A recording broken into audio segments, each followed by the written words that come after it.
Hello everyone, कैसे हो आप सभी। मैंने एक कम्युनिटी पोस्ट किया था, कल किया था रात को, और मैंने कहा था कि आप सबके जो भी क्वेश्चंस हो आप मुझसे पूछ सकते हो, मैं उनके रिप्लाई दूंगी। वैसे मैंने कुछ क्वेश्चंस के रिप्लाई मैंने आज सुबह की वीडियो में दे दिए थे। एक क्वेश्चन था, उसको एक आई थिंक सोनी शर्मा नाम से आईडी थी, उसने मेरे को कमेंट किया था। फिर मैंने वो आईडी हटा दी चैनल से, है ना, क्योंकि मुझे कहीं ना कहीं ये लगा कि वो एक भड़काऊ टाइप का मैसेज लग रहा था। फिर मैंने देखा कई जगह, अपनी वीडियो के नीचे दूसरी जगह चेक किया तो मैंने देखा हाँ वो भड़काऊ मैसेजेस कर रहे थे कमेंट। वो आईडी हर जगह जाके मतलब मेरी हेटर थी, और मुझे कहीं ना कहीं डिफेम करने के लिए वो इस तरीके के भड़काऊ मैसेजेस बड़े बड़े, है ना, होता है ना, करते हैं, वो कर रहे थे। तो फिर वहां पे मेरे कमेंट कर रहे हैं ना इंस्टा पे। तो फिर एक और आईडी ने कमेंट किया, बोलते आप चुप क्यों हो, इस मैटर पे आप बोलो। लाइव में उस दिन जो बात हुई थी आज से 1-1.5 साल पहले, उसको पूरा क्लियर करो ना, आपने क्लियर क्यों नहीं किया, है ना। तो मैं इस टॉपिक पे बात करना नहीं चाह रही थी, 1-1.5 साल हो गया था, है ना। तो कोई मेरे पास कमेंट्स बीच में बहुत आ रहे थे पिछले 1 साल से, मैं क्या करती थी, सिंपली कमेंट हटा देती थी, ठीक है। तो मैं कमेंट हटा देती थी और मैं इस बारे में बात नहीं कर रही थी। लेकिन चलो, मैं अब बात हो रही है तो मैं अब बात पूरी तरीके से बोलती हूँ कि मैंने ऐसा क्यों बोला था, ठीक है। क्या मैं देवर से शादी करना चाहती थी, क्या मेरे मन में थी, क्योंकि लोग मुझे बहुत क्वेश्चंस करते हैं ना, बार बार बार बार इस तरीके के। तो मैं आज आपके उन क्वेश्चंस का जवाब दे रही हूँ, ठीक है। तो देखिए, सबसे पहली बात, जब मेरे हस्बैंड की एक्सपायर हुए, ठीक है, डेथ हुई, उसके बाद जिन डॉक्टर ने मेरी डिलीवरी करवाई थी ना, विहान मतलब जिनके हाथों हुआ था, उन डॉक्टर को जब पता चला ना कि मेरे हस्बैंड एक्सपायर हो चुके, तो उन्होंने पता है मुझे क्या बोला था, ये बोला था कि तुम अपना बच्चा अपने सास ससुर को दे के आगे दूसरी रीमैरिज कर लो और बच्चा पीछे उनको दे दो, ठीक है। और उस टाइम मुझे गुस्सा आया था उन डॉक्टर की बात सुन के बहुत ज्यादा, क्योंकि मुझे ऐसा गुस्सा सा चढ़ा देख के उनकी बात सुन के। मुझे ऐसे लगा कि ऐसे कैसे मैं अपना बच्चा दे दूं, मतलब इतनी ब्लंटली ऐसी इतनी ऐसी बात कर कैसे दी मेरे से, है ना। मतलब क्या इमोशंस नहीं है, मेरा बच्चा है मैं क्यों दूं, है ना, वो, है ना, ये बात होती है। तो कई लोगों ने मेरे को ना इस टाइप की बातें करते थे उस टाइम, है ना। इवन मेरी जो खुद की सहेलियां थी वो मुझे फोन करके बोला करती थी, बोलती कि बच्चा दे दे अपने सास ससुर को, वो पाल लेंगे और तू दूसरी शादी करके अपना घर बसा ले दोबारा से। ये बातें दुनिया मुझे बोलती थी, कई लोग बोलते थे, कई लोग मुझे ये बातें बोलते थे, ठीक है। उसके बाद जब मैंने ससुराल से मतलब यहाँ पे मतलब उन्होंने मुझे कह दिया कि जाओ, तो उसके बाद मैं यहाँ मायके में रहने लग गई, तब भी लोग चुप नहीं होते थे। लोग, पता है, जब मेरा विहान बिल्कुल ही उस टाइम, तो ये देखो 45 ही दिन का था जब मेरे हस्बैंड एक्सपायर हुए, पड़ोसी आते थे हमारे घर में और आके पता है क्या बोलते थे मेरी मम्मी को, इसका बच्चा तो तुम पाल लेना, मतलब नाना नानी पाल लेंगे, इसकी आगे शादी कर दो, बच्चा तुम रख लेना। मतलब मेरा बच्चा नहीं हो गया, कोई चीज हो गया कि फालतू चीज हो गया क्या, कि बत्ती चला गया तो मैं कहीं उधर दे दूंगी इधर दे दूंगी। आप ही बताइए, ये बात मुझे कितनी चुभती होगी। मैं सोचती यार मेरी लाइफ में ऐसे क्या दिन आए, क्या मेरी जिंदगी ऐसे पलटी कि लोग मेरे बच्चे को इधर उधर कर रहे हैं। मतलब कोई कहता हमें दे दे, कोई कहता हमें दे दे बच्चा, हम पाल लेंगे, तू आगे शादी कर ले दूसरी, तू आगे शादी कर ले दूसरी, बच्चा हमारे पास छोड़ दे, हम रख लेंगे, हम रख लेंगे। क्यों भाई, अपना दिल का टुकड़ा ऐसे कोई माँ छोड़ दे क्या। मैं तो नहीं छोड़ सकती, है ना, अपना बच्चा। तो इस तरीके की यहाँ जो सोसाइटी है ना, जहाँ जब पति के गुजरने के बाद ऐसे ऐसे सवाल पूछती हैं, पता है, मैं सच बता रही हूँ, मैं अपना एक्सपीरियंस बता रही हूँ जो मैंने झेला, ठीक है। मैं घर से बाहर निकलती थी ना, लोग मुझसे पता है 10 तरीके के क्वेश्चंस पूछते थे। आज नहीं पूछते, आज नहीं पूछते, कितनी बड़ी बात है इस, मेरे को आज ये नहीं समझ में आ रहा आज क्वेश्चंस क्यों नहीं पुट होते, उस टाइम क्यों इतने क्वेश्चंस पुट होते थे। इसका रीजन है मेरा एटीट्यूड बदल गया है अब, समझ रहे हो, मैं एटीट्यूड मेरा चेंज हो गया है। उस टाइम कहीं ना कहीं मैं अपने पर्सनल स्पेस में लोगों को एंटर करने देती थी, क्योंकि मैं दुखी बहुत ज्यादा थी, एक्सट्रीम पेन में होता है ना जब इंसान। तो लोग भी ऐसे ऐसे क्वेश्चन आके पूछ जाते हैं, जो जबकि उनका मतलब भी नहीं बनता ऐसे क्वेश्चन पूछने का, है ना। तो मेरे साथ क्या होता था कि मेरे को जो भी मिलता, हर कोई ए से लेकर जेड तक, अनजान बंदा पहली बार मिल रहा है, ऑटो में मिल रहा है, बस में मिल रहा है, और डॉक्टर के पास जा रही हूँ तो साथ में बैठा मिल रहा है, ये मिल रहा है, वो मिल रहा है, कोई भी मिलता है ना। सबसे पहले वाओ बहुत प्यारा बच्चा लेके घूम रहे हो, इसके फादर क्या करते हैं जी, इसके फादर तो है नहीं, अच्छा फादर नहीं है तो आप कहाँ रहते हो, मायके में ससुराल में, जी हम तो मायके में रह रहे हैं, अच्छा ससुराल वालों ने रखा नहीं, अच्छा अच्छा ओके ओके, अच्छा तो क्या देवर नहीं था क्या तुम्हारे, दूसरा लड़का नहीं था उनके, मैंने कहा जी था, देवर तो था, दूसरा लड़का था। तो उसके क्यों नहीं करी शादी? उन्हीं की शादी हो जाती, बच्चा भी उन्हीं के घर रह जाता। उनको बच्चे से प्यार नहीं था क्या? उनको बच्चे से प्यार होता तो तुम्हें वहीं शादी करके रख लेते, पोता भी उन्हीं के पास रहता जिंदगी भर। उनको पोते का भी लगाव नहीं रहा, उन्होंने उसके बारे में भी नहीं सोचा। हे राम, कैसी दुनिया है। मैं ये वर्डिंग बता रही हूँ दुनिया की, ये दुनिया की वर्डिंग्स बता रही हूँ मैं, जो मैं हर रोज सुनती रही 1.5 साल तक। वो जो बात उस दिन छिड़ी थी ना लाइव में, उससे पहले तक जब भी मैं घर से बाहर निकलती थोड़ा माइंड फ्रेश करने के लिए कि मैं निकलूंगी, थोड़ा घूमूंगी, बच्चे को गोदी लेके घूमने निकलती, शाम को रास्ते में 4 लेडीज मुझे मिलती तो हमेशा ही पूछती है ना, क्योंकि दिखता था, उदासी दिखती थी चेहरे पे, ऐसे हालत दिखते थे, लोगों को पता चल जाता है। बुरी खबर ना आग की तरह फैलती है, दुनिया को सबको पता चल जाता है। ठीक है, अगर मेरे पति गुजरे हैं ना तो दुनिया में सब बात पीछे से बनाते हैं, अरे इसका तो पति नहीं है, अरे विधवा है, अरे हस्बैंड नहीं है इसका, अकेली रहती है। ये होती है एक बात, इस टाइप की जो बुरी चीजें होती है ना आग की तरह फैलती है कॉलोनी में, आसपास, दूर दूर तक, और फिर पीछे पीछे बातें होती हैं, है ना। तो लोग आते हैं, आपका हालचाल पूछते हैं, अच्छा और कैसा है, बच्चा ठीक है, अच्छा है, ओके। और उनका फोन आता है ससुराल से, जी नहीं आता, अच्छा। तो आपका आगे क्या होगा, आगे आपने रीमैरिज का क्या प्लान बनाया है, दूसरी शादी का क्या सोचा है? मैं कहा कुछ नहीं, पता नहीं, मतलब हालत ही क्या है यार, पति एक्सपायर हुआ है, ऐसे हालत में आप, मतलब इस टाइप के क्वेश्चंस पुट होते हैं आपसे। तो अच्छा, देवर से शादी क्यों नहीं करी? फिर से वही क्वेश्चन, देवर से शादी क्यों नहीं हुई, दूसरे बेटे से शादी क्यों नहीं करवाई आपकी, क्यों नहीं करवाई, क्यों नहीं करवाई? ये क्वेश्चन मुझसे कम से कम 200-300 लोग पूछ चुके हैं अब तक। सोच के देखो आप, जो मिलता है वही। सबसे पहले पूछेंगे, अच्छा कितने भाई थे आपके पति? मैं कहूंगी 2। अच्छा, तो दूसरा लड़का कुंवारा था? सीधा ये क्वेश्चन पूछती है, दुनिया की बात कर रही हूँ मैं कहती हाँ कुंवारा था, उस टाइम तो था ना। अच्छा, तो उससे क्यों नहीं कर दी आपकी शादी? अच्छा, पोता भी वही रह जाता। कैसी कलयुगी दुनिया है, कैसे लोग थे, कैसे परिवार वाले थे, ऐसे ही निकाल दी बहू, ये निकाल दिया।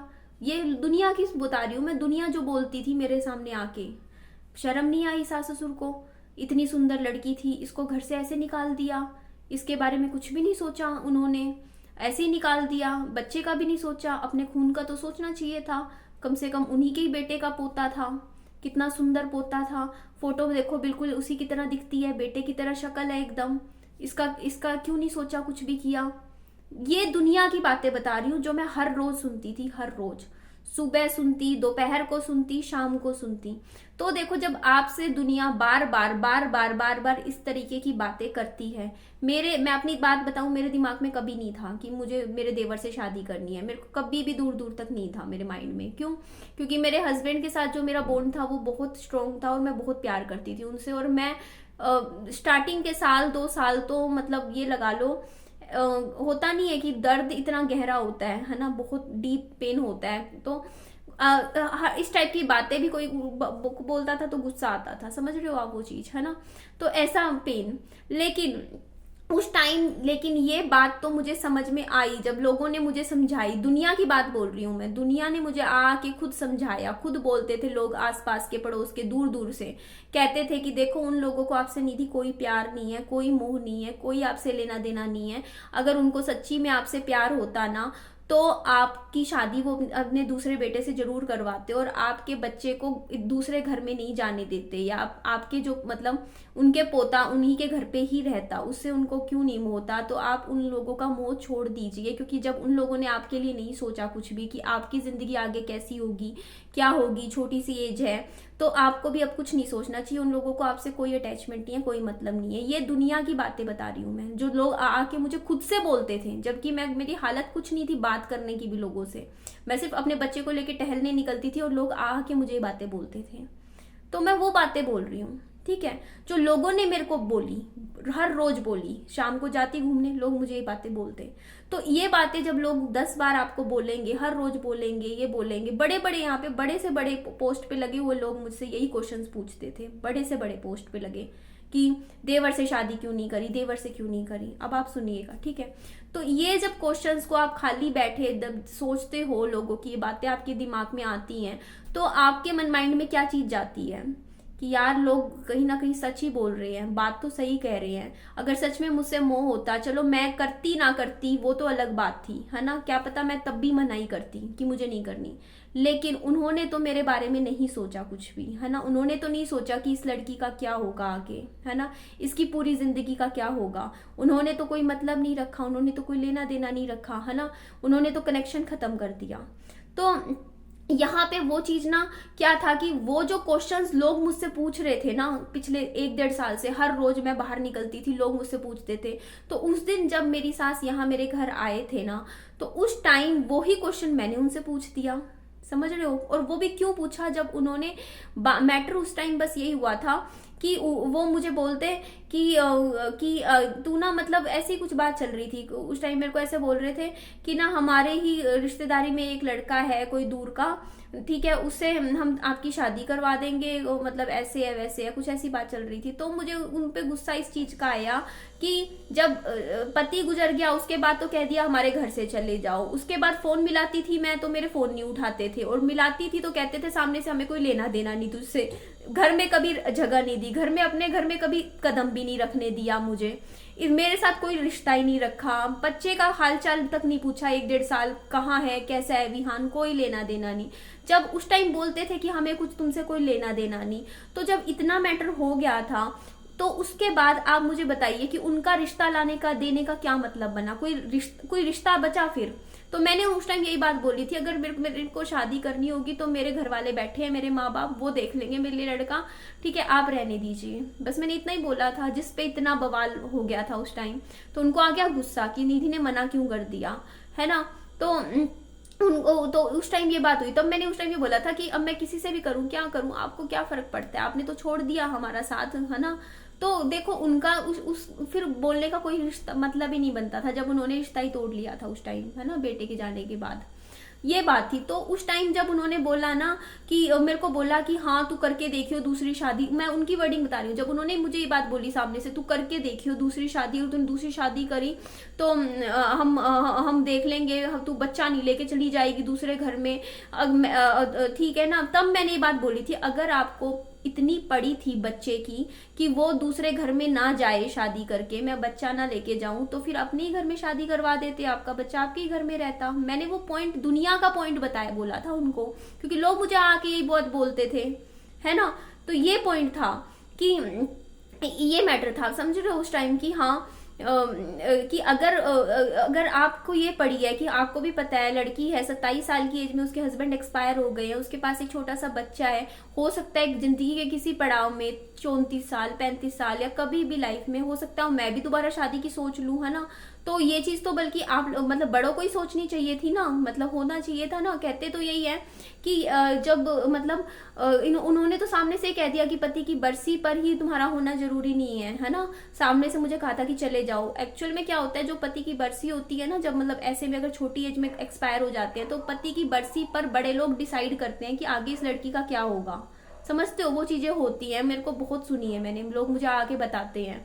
तो वही मैं बता रही हूँ कि ना, तो यहाँ पे मैं ये बताऊं, जब मेरी लाइफ की जिम्मेदारी फिर मेरी ही रही, है ना, तो उस लाइफ में वो बात इसलिए उठी थी क्योंकि लोग मुझसे क्वेश्चन पूछ रहे थे ये, तो मैं तो उनसे वही क्वेश्चन पूछ रही थी जो दुनिया मुझसे पूछ रही थी। और ऐसा भी नहीं हुआ होगा, एक बात मुझे बताइए, अगर ये क्वेश्चन लोग मेरे से, दुनिया आके मुझसे पूछा करती थी ये क्वेश्चन उस टाइम, तो क्या उनसे नहीं पूछती होगी? ऑब्वियसली उनसे भी पूछती होगी। क्या उनके पास लोग आ जाके बोलते नहीं होंगे उस टाइम ये बातें कि एक काम कर लो, पोता तुम्हारे पास रह जाएगा, तुम ऐसे कर लो वैसे कर लो? 100% पूछते होंगे। फिर उन्होंने ऐसा क्या कहा, उन्होंने ऐसा क्यों किया? देखो उनको पता था कि लोग बोलेंगे, तभी तो उन्होंने मुझे पहले ही निकाल दिया था घर से, समझ रहे हो। पति के मरते ही 45 दिन के बच्चे के साथ 13 दिन बाद ही मुझे इसीलिए तो निकाल दिया था उन्होंने घर से। क्यों? क्योंकि अगर मैं उसी घर में रहती तो दुनिया तो सवाल करती ना, पूछती ना, कहती कि हाँ तुम इनका ये ऐसे कर लो वैसे कर लो, और उन्हीं सवालों से उनको बचना था क्योंकि उनको आगे रखना ही नहीं था। और इसका कारण क्या था तो साफ उसी लाइव में पता चलता है। जब मैंने ये बात बोली थी ना मेरी सास को कि हाँ देवर से करवा देते, अगर ऐसे ही बच्चा अगर आप चाहते थे पोता आपके घर में रहे, तो मेरी सास का रिप्लाई था उस टाइम, एक को तो तू समेट गई, दूसरा भी समेट लेगी क्या? ये बात बोली थी, वर्डिंग थी मेरी सास की उस दिन जब मैं यहाँ पे आई हुई थे। तो उनका रिप्लाई सुन के मैं दंग रह गई। मैंने कहा उनकी सोच ये है। तो मेरे ससुराल वालों की सोच ये थी कि मैं मनहूस हूँ, मैंने उनका पहला पता यही बोला था उन्होंने मेरे सामने कि एक पति को तो, एक को तो समेटगी, दूसरा भी दे दूं समेटने के लिए। ये वर्डिंग थी मेरी सास की उस टाइम, लाइव की बात है, पिछले आज से साल पहले की ये बात। तो उसके बाद कभी आज तक हमारा कभी मिलना नहीं हुआ, बस हमारी और उनकी अब खत्म हो गया था, क्योंकि जब ऐसी ऐसी बातें फिर उड़गी, उन्होंने जो बोलना था वो बोल दिया, हमने तो चुपचाप सुन लिया। बट उसके बाद क्या होता है, मन में वो चीजें बैठ जाती हैं, दिमाग में मेरे भी बैठ गई कि हाँ भैया, मतलब जो चीजें थी क्लियर हो गई। मैं उससे पहले तक ना मैं बहुत रोया करती थी उनको याद कर करके, मुझे याद आता था वो टाइम, हम साथ बैठते थे उठते थे था। पर उसके बाद मुझे ऐसी वो अंदर से चिढ़ हो गई, मुझे खुद को ऐसा लगा कि अब तो निधि तू सिर्फ अपने बारे में सोच, अपने बच्चे के लिए सोच, अपनी लाइफ को आगे लेकर जा, छोड़ दे पुराना पिछला सब छोड़। तो उसके बाद आप मेरा देखना, उसके बाद की जो मेरी वीडियोज है मैं कभी नहीं रोई ये याद करके कि यार वहां का घर था, वो था, ये था। मैंने कहा यहाँ से मेरी लाइफ की कहीं ना कहीं एक नई, मतलब एक होता है ना आपको धक्का लग जाता है बहुत बड़े वाला दिल को, तो वो धक्का मुझे उस दिन लग गया था, बड़े वाला जो होता नहीं गाल पे पड़ गया था उस दिन मुझे। और उस दिन की बाद मुझे सीख मिल गई लाइफ में कि चल अब लाइफ में आगे बढ़। फिर उस दिन के बाद आपने भी देखा होगा मैंने ससुराल करना बहुत कम कर दिया था, छोड़ दिया था, वो चीजें तो बिल्कुल ही छोड़ दी थी कि मैं वहां रहती थी, ये था वो था, मतलब एकदम से एक ही दम से एक झटके में सारी चीजें खत्म हो गई थी वो सुन के जब बातें, है ना। तो ये ही रीजन था। और वो लाइव में मतलब चीजें कब हुई, मतलब वो तो बाकी आपको पता ही है। और वो लाइव मेरे चैनल पे इस टाइम शायद नहीं है, मैंने हटा दिया था, क्योंकि मैं अपनी लाइफ को लेके कड़वी चीजें अपनी जिंदगी की नहीं रखना चाहती थी, है ना। तो ये बात थी, है ना। और आज के टाइम में मेरा लाइफ का स्टैंड सिंपल सा है। देखिए कि मैंने वो ठोकर जब खाई ना, उस ठोकर ने मुझे कुछ सिखाया है जिंदगी ने। जब मेरे को बोला गया ना मेरे पति के डेथ के बाद कि तुम इस घर से अब चले जाओ, तो उस दिन मैंने सबसे बड़ा लाइफ का सबक सीखा था। और वो सबक अगर मैं ना सीखती तो मैं यहाँ तक नहीं पहुंचती, और अभी भी आगे पहुंचना है। क्योंकि वो सबक ये था कि निधि देखो यार, किसी और के ऊपर डिपेंड होने से अच्छा है जिंदगी अपने ऊपर डिपेंड होके काट चलाओ, है ना। तो अगर तुझे कुछ करना ही है, इतना बड़ा तूने झटका खा के, इतना बड़ा लोगों से धोखा खा के भी अगर तू नहीं संभली तो फिर बेकार है जिंदगी। तो उस दिन मेरे को ये चीज पड़ी थी, मेरे दिमाग में लगी थी कि निधि अब तो मैं अपना घर बनाऊंगी। और अभी भी पड़ी, इसी सिर्फ मैं कहती रहती हूँ ना, मैं घर बनाऊंगी, प्लॉट लेके घर बनाऊंगी, वो इसीलिए है क्योंकि उनका था घर 70 गज का, 70 गज का घर था, 2 मंजिला।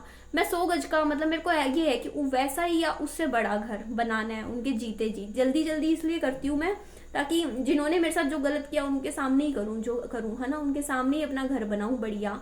मतलब बनो तो यार लाइफ में इतना रिच बनो कि जिन्होंने आपको बुरे वक्त में पीठ दिखाई हो वो भी देखते रह जाए दूर से, है ना, कि उनकी रीच से बाहर हो जाओ आप, है ना। तो वो उनकी हर किसी की रीच से बाहर होना है मुझे, मेरा ये सपना बन चुका है मेरी जिंदगी का, है ना। वो दिन, उस दिन के बाद का जो एक्शन का रिएक्शन है ना, वो मैं बस वो चाहती हूँ कि वो दिन लाना है बस मुझे। क्योंकि मेरी वीडियोस तो हर कोई देखता है, तो वो भी लोग देखें जिन्होंने एक दिन के लिए मुझे निकाला था कि जाओ यहाँ से, हमें लेना देना नहीं। वो भी देखें कि जिस लड़की को इन्होंने हम ऐसे निकाला था, है ना, उस लड़की ने यहाँ पहुंची है, यहाँ से यहाँ पहुंची है अपने दम पे, है ना, मेहनत करके। वो दिन लाना है मुझे, और उसी दिन के लिए बस मैं बैठी हूँ कि वो दिन ले आऊं, जल्दी से जल्दी मेहनत करनी है और जल्दी लाना है। क्योंकि उन लोगों के सामने लाना है जिन्होंने मेरे साथ ऐसा व्यवहार किया था उस टाइम, उनके सामने ही लाना है। ऐसे नहीं कि 20 साल बाद लाना है, अभी जल्दी से जल्दी लाना है। बस ये मेरी इच्छा है, इसीलिए मेहनत है दुगनी रात दुगनी कर रही हूँ। क्योंकि जो दर्द को मेहनत के जरिए आगे लेके जाना है, समझ रहे हो, उस दर्द को दिल में से, ये दर्द तभी निकलेगा हमारा, है ना, जो हमें लोगों ने दिया वो तभी निकलेगा जब हम कुछ अच्छे मुकाम पे होंगे। तो देखती हूँ ना, घर से बाहर निकलती हूँ, बड़ी बड़ी कोठियां, तो लगता है यार यहाँ पहुंचना है जिंदगी में, तब बात बनेगी, है ना।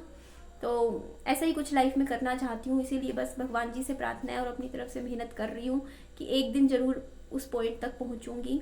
क्योंकि फिर वीडियो बना के बोलूँगी कि हाँ देखो, एक प्लॉट ले लिया 100 गज का, लो 6 महीने के साल के अंदर, लो भैया 2 मंजिला घर भी बना दिया, ठीक है, मार्बल से भी सजा दिया, टाइलें भी लगा दी, सारा A1 भी कर दिया, लो कार भी ले ली, लो स्कूटी भी ले ली, लो वो सब चीज़ें भी ले ली, ठीक है, सब कुछ ले लिया। तुम्हारा इतना था ना, हम यहाँ पे थे ना, लो हम यहाँ पहुँच गए। वो चाहती है, ये मेरी दिल से इच्छा है, मुझे करनी है, बस इसी सपने के साथ जी रही हूँ। और मेरा कोई सपना नहीं है, ड्रीम नहीं है। हाँ, बस अपने बच्चे को अपनी अच्छी लाइफ देना चाहती हूँ उस दिन, है ना। उस दिन का झटका खाया है ना, तो मैं चाहती हूँ कि मैं भी अच्छी लाइफ जीऊँ, मेरा बच्चा भी अच्छी लाइफ जिए, और वो दिन मेरी लाइफ में कभी दोबारा ना आए लौट के, कि जब मेरे पास एक रहने का ठिकाना भी ना हो। मुझे अपना बहुत कुछ करना है अपनी लाइफ में, बस ये मेरी ज़िंदगी का एम है। ठीक है जी, चलिए इस वीडियो को मैं यहीं एंड कर देती हूँ। मेरी वीडियो अच्छी लगे तो लाइक कीजिएगा, चैनल को सब्सक्राइब और दोस्तों में फ्रेंड्स में शेयर कीजिएगा। अपना खूब सारा ध्यान भी रखिएगा। Bye bye, take care.